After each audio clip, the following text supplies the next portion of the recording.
তো এখন আমরা বেরিয়ে পড়েছি রোস্টারি ক্যাফেতে যাওয়ার জন্য।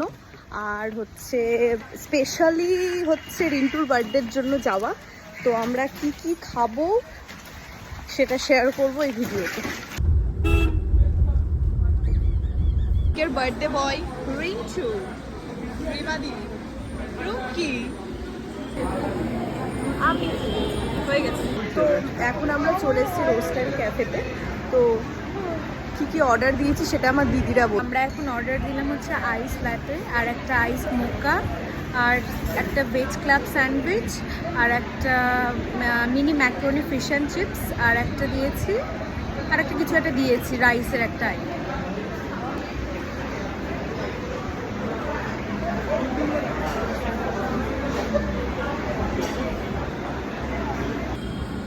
সব কিছুতেই বলছি বাজে লাগছে।